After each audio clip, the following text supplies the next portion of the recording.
Ayun. Hindi pwede sa Biblia, hindi man pwede yung alipin lalampas sa kanyang agalon.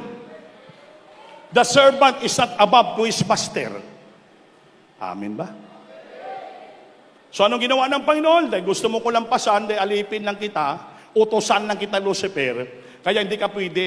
Kaya itapon kita saan? Sa impyerno. Kaya sabi ng Biblia, ang nagmamataas, nagmamayabang, ibababa ng Diyos. Ngunit yung nagpakumbaba, sabi ng Biblia, and God giveth grace to the humble. Ang Panginoon magbibigay ng maraming pagpapala, grasya sa mga nagpapakumbaba. Kung nagmamataas ka, ibagsak ka ng Panginoon. Si Lucifer nagmataas, gusto niya pantayan ng Panginoon, binagsak siya. Hindi man pwede mga lalampasan mo yung nanguna sa'yo, yung authority. Hindi man pwede. Kasi ang labas mo, rebellion. Ngayon, ano bang yung rebellion? What do you mean by rebellion? Ano bang ibig sabihin ng rebellion? Ang rebellion, no, is the act of any individual who against the leader and the authority. Ang tawag diyan, rebellion. Ikukontra ka, mag-against ka sa authority, sa mga nanguna, sa mga preacher, sa ating mga pastor, sa mga beloved children, ang tawag sa iyo, rebelde. Rebellion. That is the act of rebellion. Amen. At sabihin mo pa, mag-iba ako, ang galing ko, Jesus Miracle Crusade pa rin. Ang aking pastor, malapastor pa rin. You justified yourself because of your spirit of rebellion. Okay, malapastor ang iyong propeta. You respect all the beloved children. Ang dadala mo, Diyos Crusade. Pero, yung turo ng malapastor, yung turo standard of church, hindi mo gina-implemento sa inyong buhay, ang tawag sa iyo, still, rebellious spirit ka pa rin. Rebelde pa rin yun. Kasi hindi ka sumusunod sa commandments, hindi ka sumusunod sa mga kalooban ng statute, sa mga standard na church, hindi ka sumusunod, ang tawag sa iyo, you against the authority. Ang tawag yan, rebellion. Wala kang respeto sa mga elders. Hindi ka marunong magrespeto sa mga elders. Hindi ka marunong magrespeto sa mga preachers. Hindi ka marunong magrespeto sa mga ordained preachers. Hindi ka marunong magrespeto sa patakaran ng iglesia. Ang tawag sa iyo, rebellious spirit. That is the act of rebellion. Kaya yung ginawa ng Panginoon kay Lucifer. Kaya tinapon si Lucifer sa impyerno. Nang dumating na sa impyerno, ang pangalan niya ng iba na, Satan, dragon, serpent, liar, sinungaling. Kaya marami ka ng titulo. Amen. Hindi man kayo nakikinig. So, ano nangyari? Kaya tinanggalan siya ng trono sa langit. Ang kanyang trono sa apoy at asupre. Sa impyerno, where worms died not and fires never quench. Ang uod hindi namamatay at ang apoy hindi namamatay. Ang kung sa impyerno ka na, you are tormented in the flame. In flame, kalayo, apoy. Day and night. Day and night. Kung trabaho mo sa lupa, pero ka na mag-question, mag-complain, mag-rebelde, sa impyerno, ganun pa rin gawin mo. Kung sa pungiro ka dito, ganun sa impyerno, magsabong yapon doon. Kung chismosa ka dito sa impyerno, sige ka chismis yapon. Pag dito ginagawa mo, sige ka post sa Facebook, manira ka, ganun pa rin gawin mo sa impyerno. Kasi sabi niya, you are tormented in the flame, day and night. Tormentado ka sa apoy, araw, gabi. Until hintayin mo yung judgment, gaitapon ka na sa lake of fire. So wala ka ng kaligtasan. Samantala, kung dito ka sa lupa, katulad yun, nandito kayo, nagkaisa tayo. Grabe yung presensya. Dumukso tayo nagbobling sa grabing kagalakan. Umiyak tayo sa presensya, lumuluha tayo sa grabing kagalakan. Payapang payapa, maligaya kita. Wala ka naisip na iba, kundi parang ayaw mo na maputol ang presensya ng Diyos madama. Nagkaisa tayo. We need unity in the church. Unity. Yung pagkakaisa. Unity and cooperation. Pagkakaisa. Pagtulungan in the church. Kaya, pang minamahal, pag hindi ka magkaisa, magkaroon ng unity, wala kay banding, malayo sa iyong presensya ng Diyos. Nagkaisa tayo, kitang-kita kanina, grabe. Hindi maputol ang kagalakan. Hindi maputol ang iyak natin sa presensya ng Diyos. Yati mga beloved princess, kahit mga matatanda na yon, mga senior citizen na, grabing bubbly lukso. Nawala yung mga rheuma. Nawala yung mga arthritis. Kaya na masakit yung hawa ko eh. Mumunta ko ng gitna. Bablig ako. Grabe, napakasarap. Pakinamgam ko sa edad ko, parang 20 years old na. Dahil grabe sa presensya ng apit, ang galak na galak ka. Ibig sabihin, malaya ka, malaya ang isipan mo. Wala kang iniisip na ano pa man. Kaya malaya ka magpuri, malaya ka magsigaw, malaya ka maglukso, malaya ka magpalakpak. Dapat maging malaya tayo sa pagpupuri, pagsamba sa Diyos. Huwag mo bigyan ng problema ang isipan mo kung saan-saan ka papupunta. Dito ka na. 31st anniversary, 31 anyos na ang church sa Surigao. Sa aming una panguna dito ang ngayon, 31st. Isa lang ang gawain dito. Hindi pwede maging tatlo, maging dalawa. Isa lang. Itong original, itong main. Itong sinasamahan ng ating mahal na Panginoon. Kahabagan ng ating Diyos. Pag ang gawain na sinasamahan ng Diyos, makikita mong pagtubo, paglago, pagpapala sa mga kapatiran. Bagamat may mga problema, may mga trials sumarating sa buhay ng mga Kristiyano, manggagawa, still, ang Panginoon, hindi sila pinabayaan dahil pangako ng ating Panginoon. Saan yung mga Bible reader natin?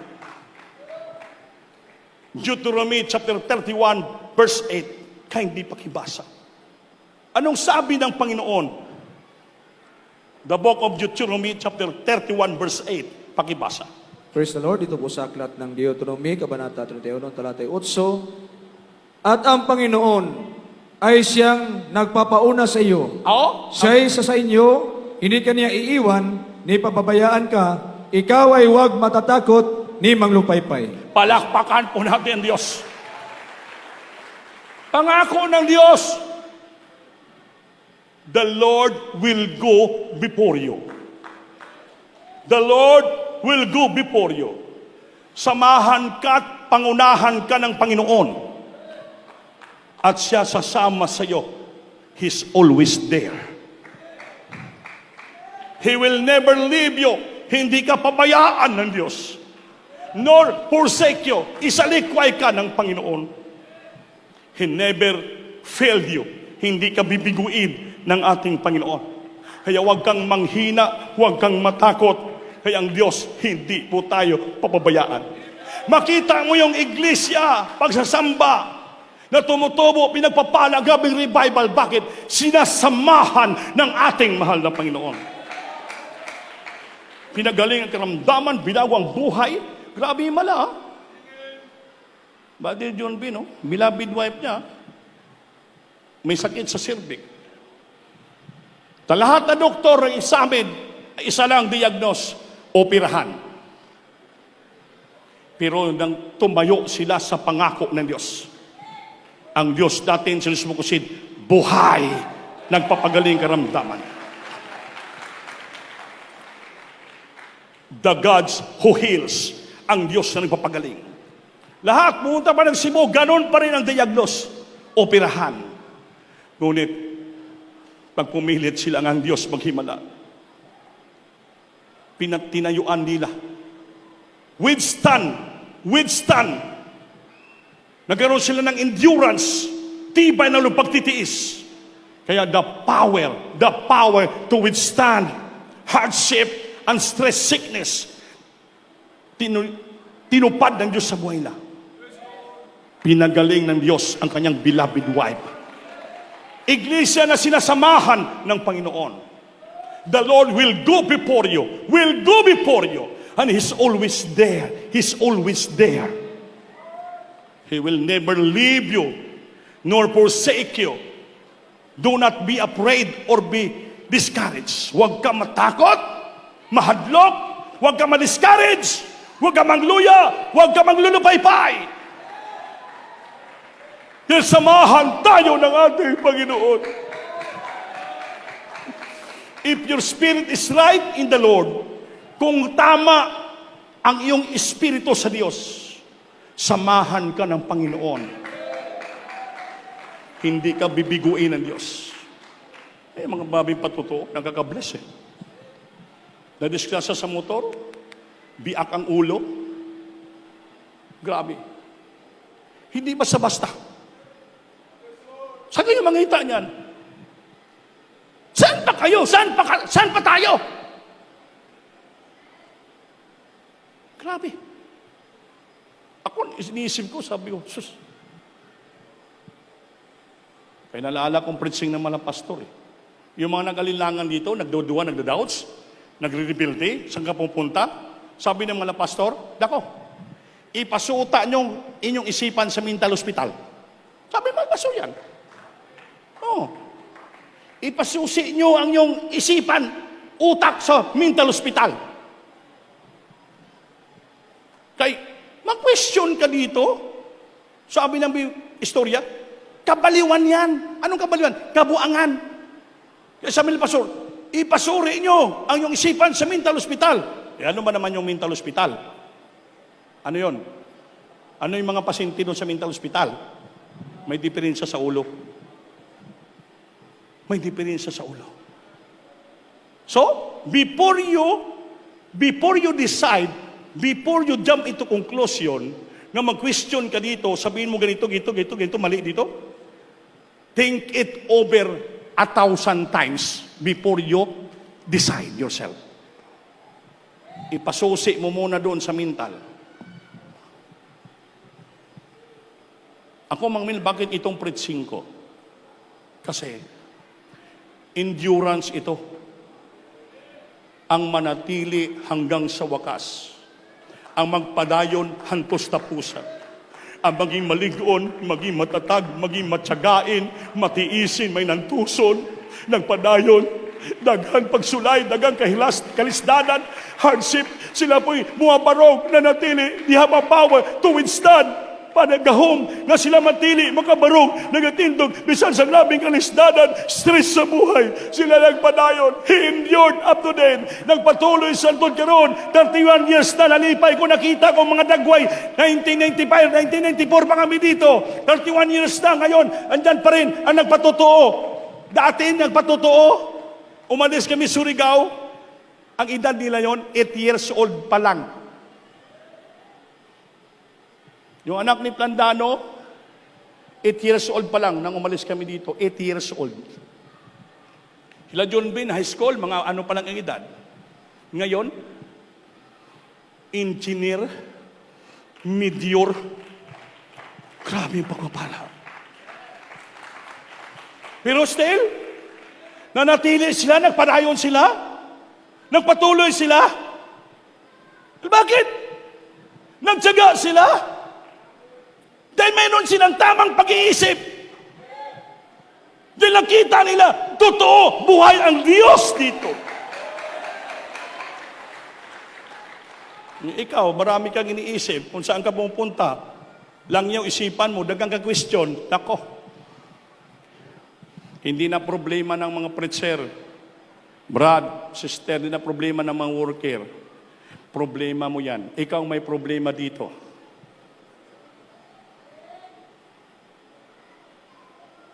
Mga dito, mga bata pa, professional na eh. Sabihin, tamang pag-iisip. May tamang pag-iisip.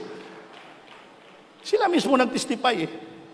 Bagamat, babati ko kakapoy, kaluya, Masan, parang di na ako ganun magpasimba.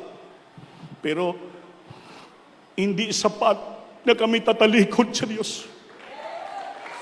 Hindi kami sapat buhunong asa mo, simangsalain. Dahil mismo sa aming sarili, we experience so much. The power, the goodness, the love, kindness of God in our life. He endured, nanatili sila, naging matsagain, nagtiisin sila hanggang ngayon. 31 anyos na. Sila, pinagpapala na. Nagbilang na ng mga sasakyan, nagbilang na ng mga tahanan. Noon, ang ilang sasakyan, bisiklita lang. Bike lang ang ilang sasakyan, bike, bisiklita lang. Ngayon, grabe, SUV na.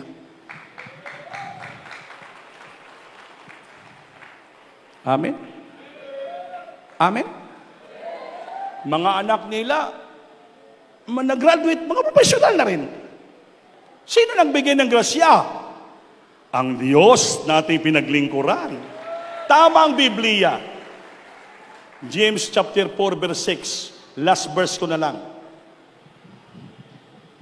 James chapter 4 verse 6. Dito po sa aklat ng Santiago, Kabanata 4, talata 6. Ngunit siya ay nagbibigay ng lalong biyaya, kaya't sinasabi ng kasulatan, ang Diyos ay sumasalansang sa mga palalo, datapwat nagbibigay ng biyaya sa mga pagpakumbaba. Amen! Narinig niyo ba? Ang Panginoon nagbibigay ng maraming pagpapala. Amen? Maraming pagpapala. Hindi lang maliit na pagpapala.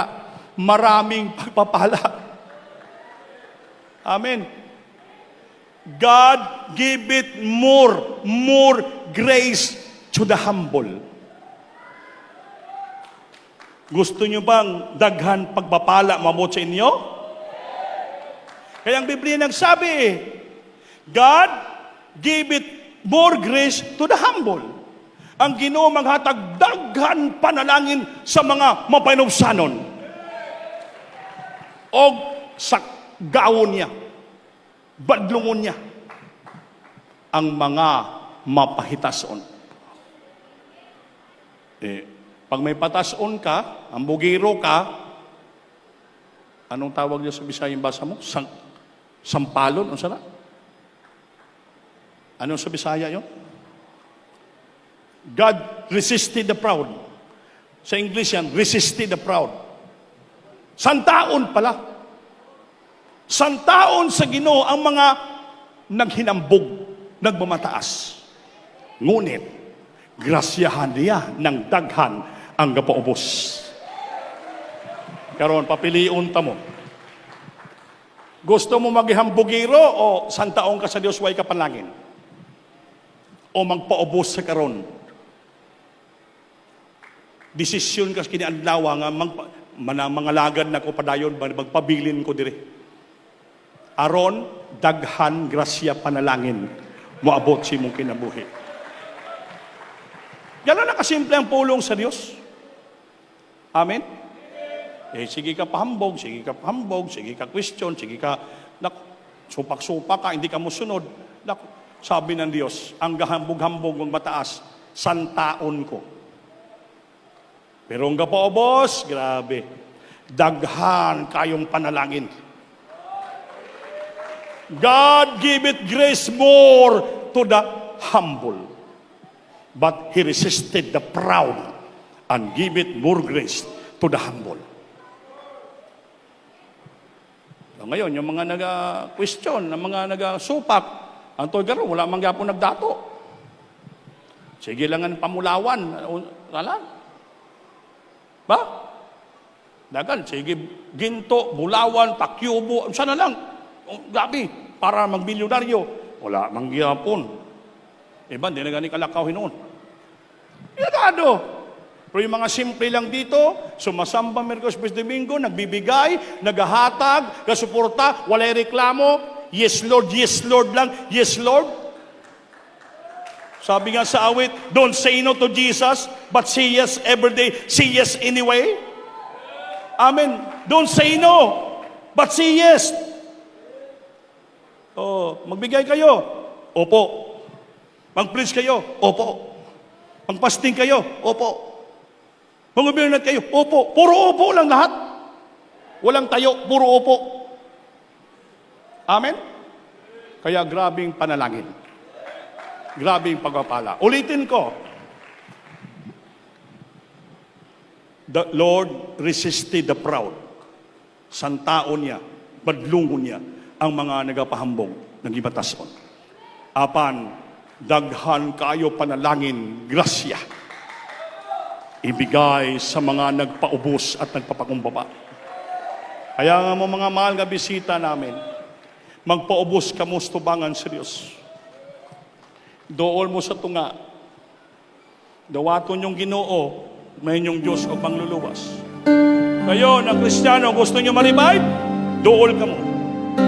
Tanggapin niyo ulit ang Panginoon. You have to start your life from the beginning.